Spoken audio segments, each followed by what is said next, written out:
चलिए दोस्तों बात करते हैं एक और नई क्वेश्चन के बारे में। इस क्वेश्चन में एग्जामिनर ने कहा दी गई आकृति में A B C D 14 centimetre भुजा वाला एक वर्ग है। ई और एफ क्रम से ए बी और डी सी भुजाओं के मध्य बिंदु है।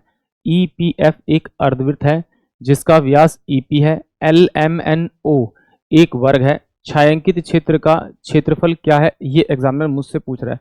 तो चलिए आइए सॉल्व करते हैं इस क्वेश्चन को। देखिए एग्जामिनर ने क्या कहा इसमें कि भाई एक वर्ग दे रखा है, एक वर्ग के अंदर एक अर्धवृत्त दे रखा है और ई और एफ जो एक मिड पॉइंट दे रखा है उस वर्ग का, और एल एम एन एक वर्ग दे रखा है।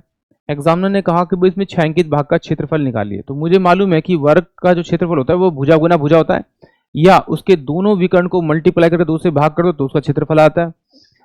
तो आप फिर तो अगर आपको इसका फॉर्मूला पता तो फिर आप इसे आसानी से निकाल सकते हैं। कैसे, जरा देखिए। एग्जामिनर ने कहा भाई ये वाली साइड तो मेरे पास 14 है, तो इसका मतलब ये मिड पॉइंट है, तो ये कितना होगा आपका, ये 7 होगा और ये भी 7 होगा।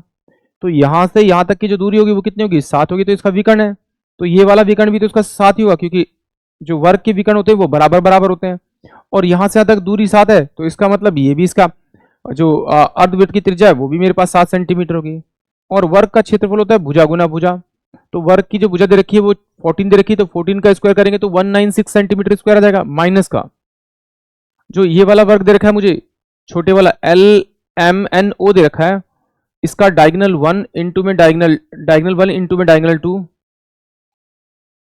बाय में 2 करूंगा तो उसका क्षेत्रफल आ जाएगा। तो डायगोनल कितना होगा इसका, 7 गुना में 7 बाय में 2 होगा, तो 49 बाय में आपका 2 हो जाएगा। 49 बाय में आपका 2 हो जाएगा। फिर उसमें क्या कर रहेगा, अर्धवृत्त का क्षेत्रफल निकालना। अर्धवृत्त का क्षेत्रफल होता है पाई आर स्क्वायर।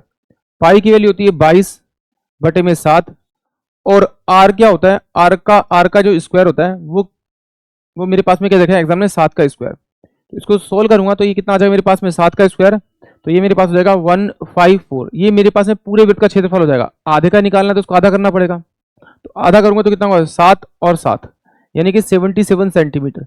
तो इसका मतलब ये 77 इसमें से माइनस करना पड़ेगा, और माइनस करना पड़ेगा किसका, करना पड़ेगा उस वर्ग का। तो उस वर्ग का कितना आया मेरे पास में, 49 बाय में 2। इसका ये भी पूरा 7 है, ये भी 7 है, तो डायगोनल 1 इंटू में डायगोनल 2 बाय में 2 करा तो 49 बाय 2 आ गया। इस अर्धवृत्त का क्षेत्रफल ये आ गया, इसको इधर भेज देंगे तो ये कितना बचेगा आपका, 119 बचेगा। इसमें से करेंगे तो 49 बाय में 2, तो 2 से भाग करेंगे तो ये कितना बचेगा, 2 दूनी 4 और 2 28, 2 दूनी 4, 2 चौक 8 और ये 5। तो इसका मतलब कितना हो जाएगा आपका, ये 5 इसमें से जाएगा, ये 4 हो जाएगा आपका 4, और ये कितना बचेगा आपका 9 बचेगा पॉइंट लगा के। तो 94.5 इस क्वेश्चन का करेक्ट आंसर आएगा, यानी कि ऑप्शन बी।